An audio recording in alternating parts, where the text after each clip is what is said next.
मैं भी भारत देश के एक ऐसे गांव में हूँ जिस गांव में अंग्रेजन खुद को प्रेग्नेंट करवाने आती हैं। जी हाँ, सही सुना आपने। लद्दाख के इस गांव में अंग्रेजन का आने का मकसद इस सुंदर सी घाटी को सिर्फ देखना नहीं होता है, कुछ और भी होता है जिस पर विश्वास करना थोड़ा मुश्किल है। और ये बात मैं नहीं कह रहा हूँ, ये बात आपको गूगल बाबा पे मिल जाएगा। तो इन बातों में कितनी सच्चाई है यही जानने के लिए मैं इस गाँव में आया हूँ। तो इस गाँव के बारे में और कुछ बताने और दिखाने से पहले सबसे पहले मैं आपको ये बताता हूँ कि मैं यहाँ कब और कैसे पहुँचा। तो जैसा कि आपको पता है कि मैं भी लद्दाख रोड ट्रिप कर रहा हूँ, वो भी अपनी इस प्यारी सी स्कूटी से। तो पिछली वीडियो में आपने देखा था कि हानले गांव को एक्सप्लोर करने के बाद हम वापस से पहुंच चुके थे लेह। तो आज की कहानी की शुरुआत लेह से होती है। झूले झूले दोस्तों, झूले झूले फ्रॉम लेह। तो जी पिछली वीडियो में आपने देखा था कि हम पहुंच गए थे लेह। आज मैं फाइनली निकल रहा हूँ लेह से आर्यन वैली के लिए। बाकी भी टाइम हो गया भाई 9:26। कल मैंने ठंडे पानी से स्नान कर लिया था हानले में, और टेम्परेचर मैंने आपको कल पता नहीं बताया था कि नहीं पिछली वीडियो में, वहाँ का टेम्परेचर -2 था। और उसी -2 डिग्री सेल्सियस मैंने स्नान किया, उसकी वजह से पूरे रास्ते में ऐसा लगा कि काफ़ी ज़्यादा मुझे हो गया कोल्ड।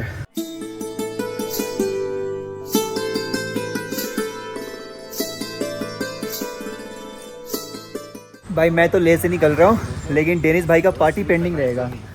आपको याद है ना? Sorry, you have remembered, I have dance for you, okay? Of course, man. So party is pending, okay? I will always remember you. हाँ। Take care, man. Have a good ride. Hostel से निकलने के बाद मेरा सबसे पहला break होता है पेट पूजा करने का। देखो लद्दाख का सीन ऐसा है कि जहाँ खाना मिले ना वहाँ खा लेने का, क्योंकि आगे कब और कहाँ मिलेगा ये पता नहीं होता है। ये लो जी आ गया अपना पनीर पराठा विद दही चटनी सब्जी। इसके बाद मैं ब्रेक लेता हूँ गुरुद्वारा पत्थर साहिब में माथा टेकने के लिए। ये गुरुद्वारा सिख धर्म के संस्थापक गुरु नानक देव जी के याद में बनाया गया है। चलो भाई अब चलते हैं गुरुद्वारा श्री पत्थर साहिब का दर्शन करने के बाद आगे की ओर। वैसे अगर आपने मेरा पहले वाला ब्लॉग देखा होगा तो आपको पता होगा कि मैं ले आया था दिल्ली से मनाली होकर, लेकिन मैं लेह से वापस दिल्ली जाऊंगा श्रीनगर होकर, ताकि मुझे अलग अलग नज़ारे का लुत्फ उठाने का मौका मिले।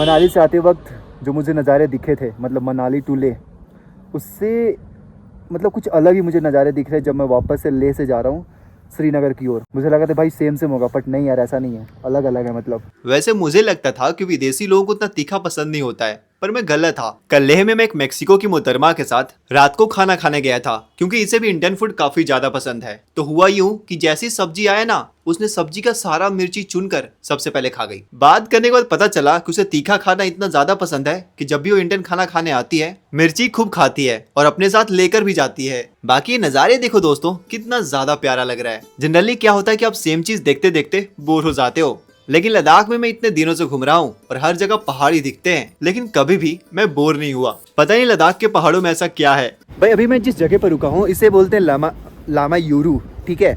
ये फेमस इसलिए है, मतलब खास इसलिए है क्योंकि यहाँ की जो लैंड आप देखोगे आपको थोड़े नहीं बहुत अलग दिखेंगे। ऐसा कहा जाता है कि जो मून का जो लैंड है ना, कुछ ऐसा ही है जो यहाँ का लैंड है। अच्छा, लामा यूरू गाँव है, उसके नाम पे जगह का नाम पड़ा है। मूनलैंड बोलते हैं इसको। जगह फेमस जगह मूनलैंड।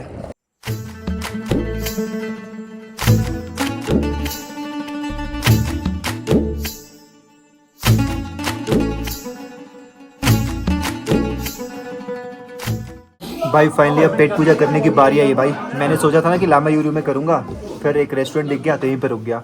वैसे भी टाइम हो गया 15:03। हमारा डेस्टिनेशन यहाँ से अब करीब 70 किलोमीटर रह गया है, दा विलेज।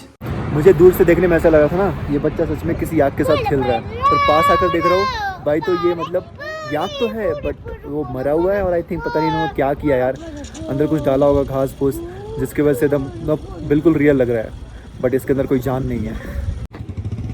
पेट पूजा करने के बाद मैं पहुंचता हूं श्रीनगर लेह हाईवे के सबसे हाईएस्ट पॉइंट पर, जिसका नाम है फाटुला टॉप, जिसकी ऊंचाई करीब 13,479 फीट है। और यहाँ से जो नज़ारे दिख रहे थे वो बहुत ही प्यारे थे, और यहाँ पर हवा बहुत तेज बह रही थी, इतना कि मुझे डर लग रहा था कि कहीं हवा मुझे और मेरी स्कूटी को उड़ाकर कहीं डायरेक्ट दिल्ली न लैंड करवा दे।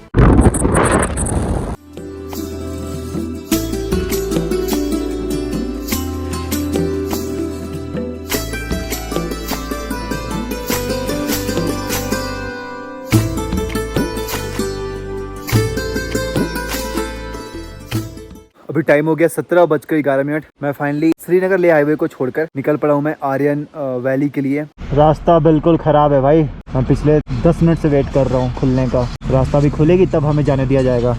बाकी टाइम हो गया भाई 17:51।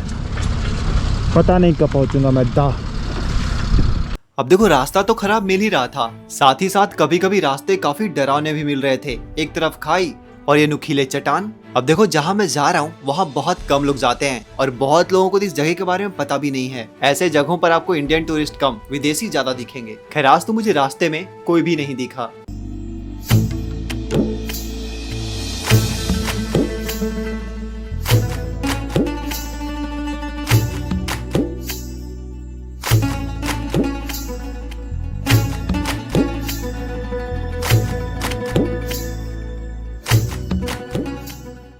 अब देखो आर्यन वैली के अंदर 4 गांव आते हैं जहां रहती है आर्यन कम्युनिटी, जिनसे मैं मिलने जा रहा हूं। तो आज का मेरा स्टे दाह गांव में ना होकर गरकोन गांव में होता है, क्योंकि देखो रात बहुत हो गई थी और इन सुनसान वादियों में मैं भटकना नहीं चाहता था। इसलिए जिस गांव में मैं सबसे पहले पहुंचा उसी गांव में रुक गया।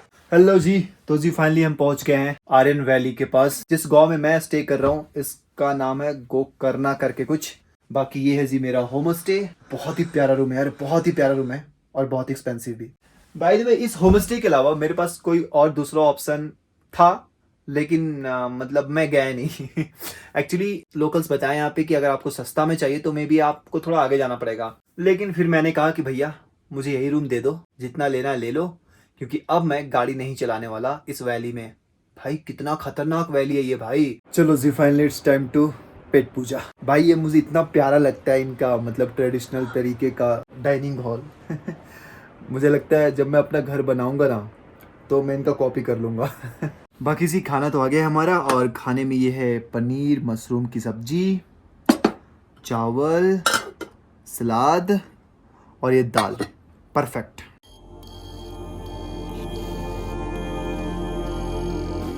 झूले झूले दोस्तों, झूले झूले फ्रॉम लद्दाख। तो जैसा कि आपने देखा था कि हम पहुंच चुके हैं भाई आर्यन वैली में। अब देखो आर्यन वैली में रहती है आर्यन कम्युनिटी, और आर्यन वैली में आता है टोटल 4 गांव। मैं भी ज़्यादा आता होगा पर मुझे पता चला है 4 गांव आता है।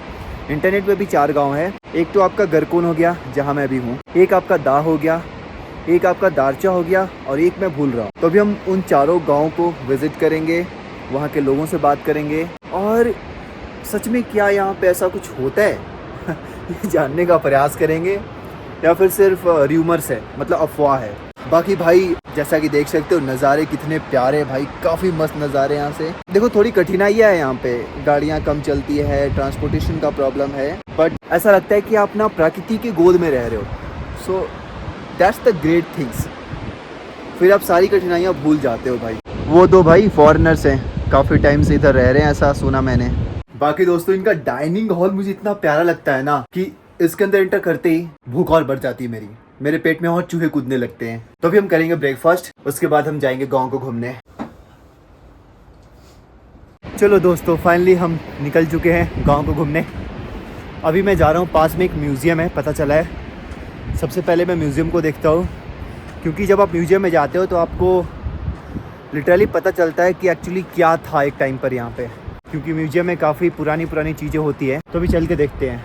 अब देखो यहाँ पर रहती है ब्रोकपा ट्राइब, जिन्हें प्योर आर्यंस कहा जाता है, जिनसे कि आगे हम मिलने वाले हैं। ऐसा माना जाता है कि अलेक्जेंडर द ग्रेट जब हार कर वापस जा रहा था तो उसकी कुछ सेना भारत में ही रह गई और यहीं पर बस गई, और यहाँ के रहने वाले ब्रोकपा ट्राइब्स उन्हीं अलेक्जेंडर के सेना के वंशज हैं। इसीलिए अंग्रेजन ब्रोकपा ट्राइब से खुद को प्रेग्नेंट करवाना चाहती है ताकि उनके बच्चे के अंदर भी प्योर आर्यंस का जीन हो।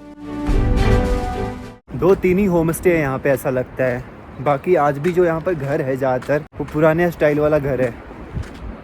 यहाँ पर जितने भी आपको घर नज़र आ रहे हैं छोटे छोटे, जो कि बने हुए हैं पत्थरों से, अभी ये ज़्यादातर प्रयोग होते हैं जानवरों को रखने के लिए। एक समय ऐसा आता है ठंड बहुत बढ़ जाती है, हर जगह बर्फ़, तो उस टाइम पर जानवरों को ऐसे ही पैक करके रखा जाता है इन पत्थरों वाले घरों के अंदर। और इवन कुछ लोग भी अभी रहते हैं।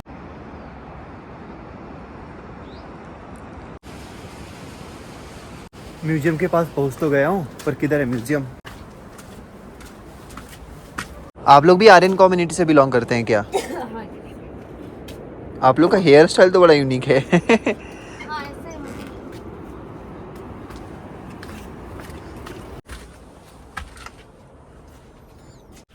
ये तो म्यूजियम के अंदर आ चुका हूँ दोस्तों। कुछ पहले वाली चीजें यहाँ पे रखी हुई है।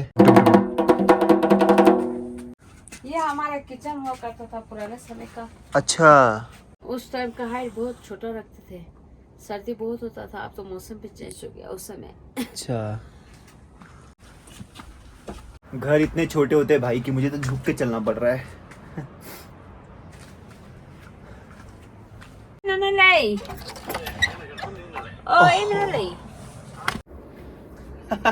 ये है कैप आर्यन कम्युनिटी का जो यूज किया करते थे और अभी भी ये रखे हैं। जब कोई टूरिस्ट आते हैं तो वो पहनते हैं। प्यारा है, कूल। मुझे लगा कि आंटी का सिर्फ हेयर स्टाइल ऐसा है, फिर आंटी बता रही कि नहीं, यहाँ पे हर किसी का मतलब ज़्यादातर लोगों का हेयर स्टाइल कुछ ऐसा ही होता है। आप लोग मतलब ऐसे तो हम लोग उसको चोटी बोलते हैं, आप लोग तो वही बोलते होंगे ना? हाँ, गुलान बोलते हैं। क्या बोलते हैं? गुलान। उलान, गुलान, गुलान। गुलान, गुलान बोलते हैं भाई। और काफी लंबा है ना ये? ओ भाई साहब। अब देखो, कैमरा के सामने बोलने से तो हर कोई डरता है, मैं भी डरूंगा अगर ऐसी कुछ बातें होती है तो आंटी से मैंने पूछा तो उन्होंने बताया कि देखो उतना भी सही नहीं है जितना अभी अफवाह फैल चुका है। एक लड़की आई थी, वो खुद को प्रेग्नेंट कराकर यहाँ से गई है, उसके बाद से ही ये र्यूमर्स पूरा फैल गया है लाइक दैट। ऐसा नहीं कि मतलब सारे लोग इसी काम के लिए आते हैं, ऐसा कुछ नहीं है। नमस्ते दादी। ये देखो भाई, दादी अपनी ट्रेडिशनल ड्रेस में कितनी प्यारी लग रही है। आप अच्छी लग रही हो। आप आर्यन कम्युनिटी से बिलोंग करती हैं? आप आर्यन कम्युनिटी से बिलोंग करती हैं? आपका उम्र कितना है? उम्र बहुत हो गया। कितना? उम्र 1 साल, 2 साल, 5 साल, 7 साल, इतना। 70 ईयर्स, 70 साल। अरे भाई, हमारे यहाँ 70 साल में लोग। उम्र बहुत है। बहुत है ना? बहुत हो गया, हमारी बूढ़ी हो गया अभी। आप बूढ़ी नहीं है, फिर भी आप थोड़ा जवान है। नहीं। आप इतना काम कर रहा, अभी पानी को रोक रही थी भाई पत्थरों से। क्या जगह मिलेगा, बूढ़ी होता है नहीं। अरे उधर ये टांग की बीमारी होता है। अभी कहाँ से आया? अभी इधर म्यूजियम से घूर के आया। अब अकेला क्यों आया? अब मिस साथी ने आया इसका तो। अगर साथी आता तो शायद मैं आपसे नहीं मिल पाता। हाँ, ये क्या है? फूल बहुत अच्छा आता है। अभी टूट गया था ये। ओ, अभी टूट गया। हाँ, टूट गया। तो आप हमेशा चेंज करती हो? बहुत अच्छा आता है। तो आप हमेशा चेंज करती हो फूल? हाँ, टूट गया, ये अभी टूट गया। काफी अच्छा लगा मिलके आपसे। अपनी गाड़ी पे मेरे को भी सैर करवाएगा? हाँ, करवाऊंगा मैं। कितने पैसे लेगा? 200,000। अरे भाई, ये तो बहुत महंगा है। 1 2 3 welcome to Aryan Valley. Bye bye. Bye bye. मैं गाड़ी चला के दिखाऊं? गाड़ी ऐसे चलता है। आप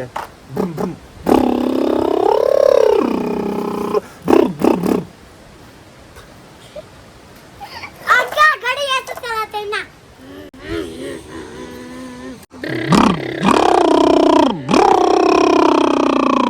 ऐसे चलाते हैं। आपका नाम क्या है? मैंने तो अभी तो बताया था ना। भूल गया ना?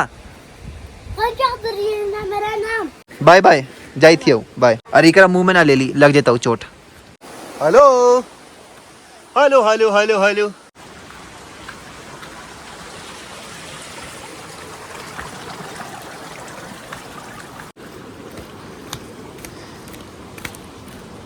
दोस्तों, मैं फाइनली पहुंच चुका हूँ इस गांव के मोनेस्ट्री के पास, मोनेस्ट्री में दर्शन करने।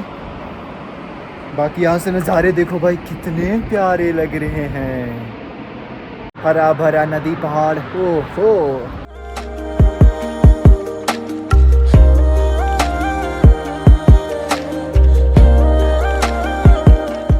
आर्यन कम्युनिटी के जितने भी लोग होते हैं भाई, उनका देखना सर के ऊपर जो कैप होगा उसमें फूल लगे होते हैं, कुछ पैसे। ये कितने पुराने पैसे हैं ये?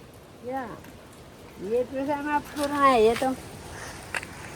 ये पैसे ही है ना? हाँ, 80 पैसा। ये तो पहले से पिसा अच्छा वाला। अच्छा, ये तो मैं देखा हूँ, ये मैं देखा हूँ। ये नहीं, ये तो पुराना वाला है। ये दोनों, ये 3। अच्छा, ये वाला पुराना पिसा है ना, ऐसे पिसा बहुत मिलता है ना, ये वाला है ना। ओ, ये तो बहुत प्यारा है। तो आप ये फूल चेंज करती हैं हमेशा? हाँ, ये तो चेंज कहाँ से, खेती में डलता है ना। हाँ, बढ़िया चेंज बढ़िया। कहाँ से चेंज।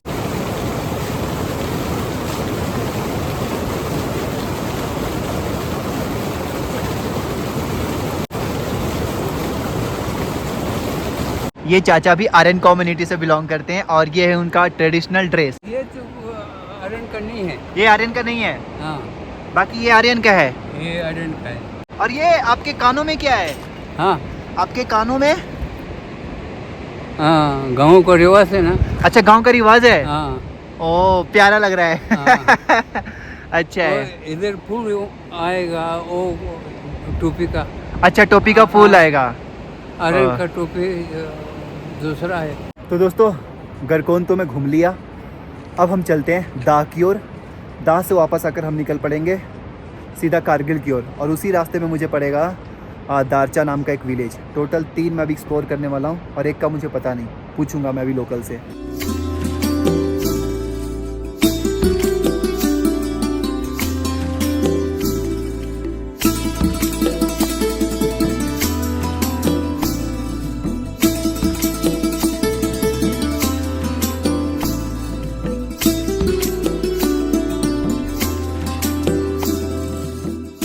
दाव विलेज में प्रवेश करते ही मेरी मुलाकात एक बहुत ही प्यारी सी दादी से होती है, जिनसे कि मैं आपको आगे मिलवाऊंगा। ये लो जी, हम पहुंच चुके हैं दाह विलेज। बाकी भाई यहाँ का मौसम ना अजीब है, कभी गर्मी कभी ठंडा, मतलब 1 मिनट में गर्मी 1 मिनट में ठंडा हो जाता है यहाँ पे। इस गांव में सबसे पहले कुछ देर में इन बच्चों के साथ मस्ती करता हूँ। फिर से करो, फिर से करो। इसके बाद आ जाता हूँ इस गांव के म्यूजियम को देखने, जहाँ मुझे कुछ बहुत ही अनोखी अनोखी चीज देखने को मिलती है। ये 200 साल पुराना है सर, ये घर 200 साल पुराना। हाँ जी। तो ये क्या है? कौन सा जी? ये ये शनाई। ये क्या है? ये दोनों स्टोन है, ये 2। अच्छा अच्छा पहले हम बुद्धिस्ट नहीं थे ना। अच्छा, पहले बुद्धिस्ट नहीं थे। इसी स्टोन को मानते आते थे। जो भी मतलब इसी स्टोन को पूजा करते थे। पूजा यही है हमारा। ओ, यही भगवान। इसको हमारा बोलते हैं सबदक। सबदक। हाँ जी। ये नेचुरल फूल है, इसको जितना साल भी रखो आप कुछ नहीं होगा प्रॉब्लम। हाँ, ये इसी खेत में होता है। क्या बोलते इसको? मुंठुको। मुंथको। हाँ। आई थिंक मैं पहले भी इसको देखा हूँ, मेरे तरफ भी ये शायद होता है। लगाते हैं ना, हर किसी के खेत में होगा, बुजुर्ग लोगों का। उस टाइम मतलब इधर उधर पाकिस्तान और इंडिया का कुछ नहीं था। अच्छा, बड़े बड़े चलते रहते थे। अच्छा। तो ये जितने भी स्टोन के जो बर्तन हैं हाँ, पाकिस्तान से आए हुए हैं। पाकिस्तान से आया हुआ है। अच्छा, तो बच्चों को कहीं पकड़ ना जाए, बच्चों को इधर रखते थे, अंदर रखते थे। इधर अंदर छुपा के। क्यों, ऐसा क्यों? मतलब कोई भी, मतलब उस टाइम ऐसे ही था जमाना, बच्चों को उठा के ले जाएंगे कहीं, कोई सोचते थे ना, मतलब बुजुर्ग। अच्छा, तो भैया भाई बता रहे मेरे को, अभी पता चल रहा है कि एक समय ऐसा था जब बुजुर्ग घर से बाहर जाते थे काम करने के लिए, तो बच्चों को इस तरह से छुपा कर जाते थे।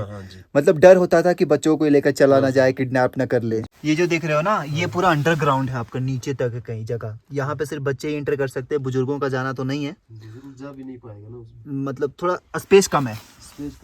ये क्या है? ये कंबल बुनने वाला। कंबल बुनने वाला। अच्छा, कंबल नहीं, मतलब इधर एक लोकल होता है छल्ली, जो बकरों का बाल काट के उनसे उड़ा जाता था। अच्छा अच्छा अच्छा। वो अभी भी है। ये भैया एक कलाकार हैं। ये गाना गाते भी हैं और गाना लिखते भी हैं, साथ ही साथ बांसुरी भी काफी अच्छा बजाते हैं। इन्होंने मुझे करीब 200 साल पुरानी बांसुरी से धुन निकाल कर सुनाया।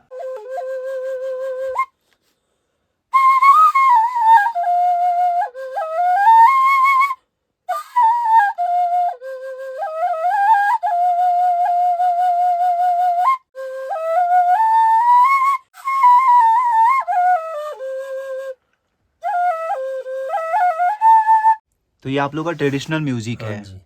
ये दिखाएंगे थोड़ा सा आप? बस इसको क्या बोलते? बांसुरी ना? इसको हमारा भाषा में बोलते हैं लिंगू। लिंगू। ये ट्रेडिशनल बांसुरी है ना? हाँ जी। ये देख रहे हो भाई, ये है बांसुरी, आर्यन कम्युनिटी का ट्रेडिशनल बांसुरी।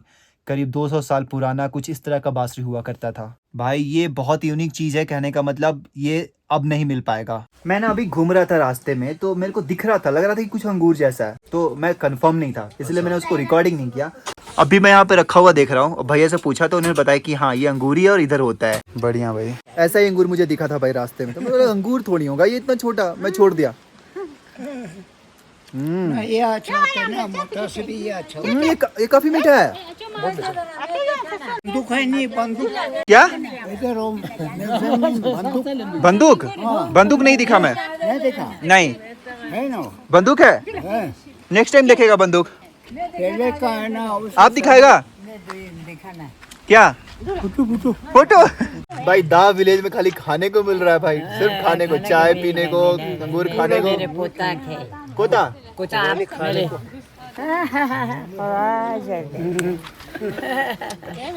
बहुत प्यारी हो आप। हाँ। तो आपका उम्र कितना हो रहा है? barang sat मतलब barang sat 84 78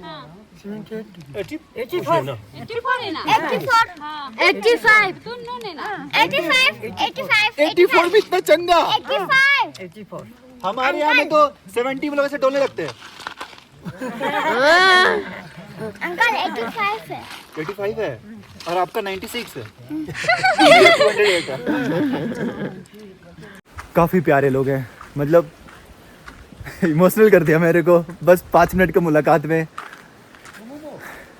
दादी बोल रही है बैठो बैठो मत जाओ, बैठो बैठो मत जाओ। फिर जाते टाइम सारे लोगों ने मुझे बहुत कस के हक किया।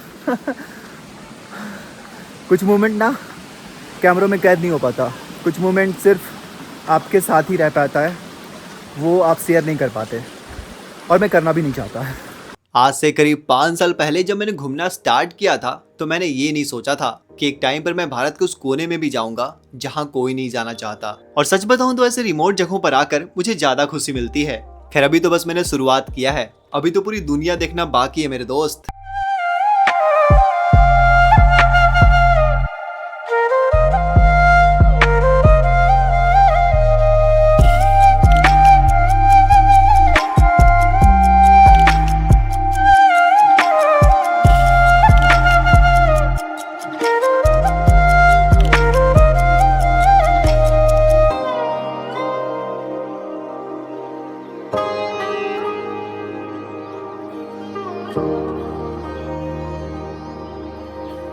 तो जी फाइनली अब गरकोन को बाय बाय बोलने का टाइम आ चुका है। समय हो गया 14:05। यहाँ से मैं अभी जाऊँगा दारचा में थोड़ा टाइम स्पेंड करूँगा और दारचा से ही रास्ता जाता है आपका कारगिल के लिए। निकल पड़ूँगा मैं कारगिल।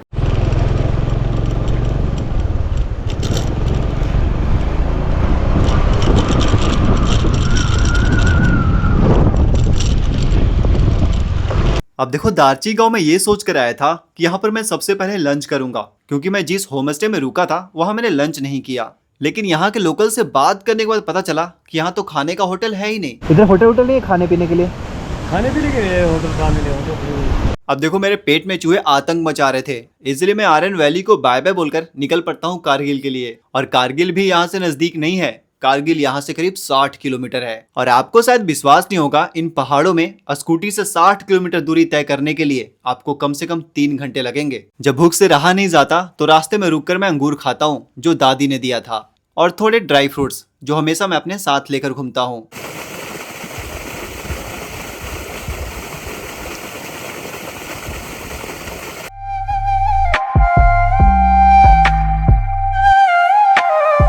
दोस्तों भी टाइम हो गया 17:55।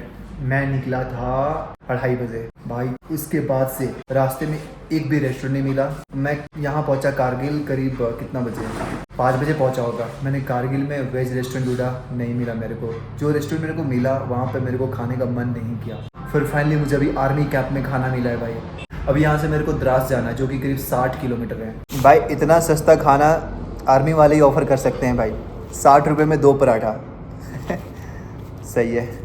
अब देखो पराठे से पेट तो भर गया था लेकिन मन नहीं भरा था। वैसे तो हमारा मन बहुत बदतमीज है, इसकी चाह कभी भी पूरी नहीं की जा सकती सिवाय इसे अपने बस में करने के। लेकिन कभी कभी मैं अपने मन की सुन लेता हूँ, इसलिए मन को संतुष्ट करने के लिए मैंने मोमोज भी मंगा लिया। अब इतना खाने के बाद बचाना भी तो जरूरी था, इसलिए आर्मी कैंप में रुक कर थोड़े टाइम क्रिकेट खेल लिया। Bowling bowling bowling.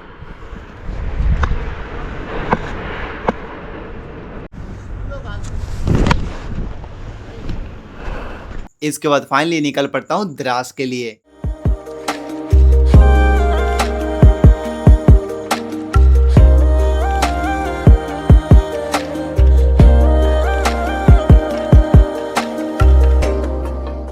रात को 8 बजे मैं फाइनली पहुंच जाता हूँ द्रास। इस एपिसोड में इतना ही दोस्तों, मिलते हैं आपसे नेक्स्ट एपिसोड में।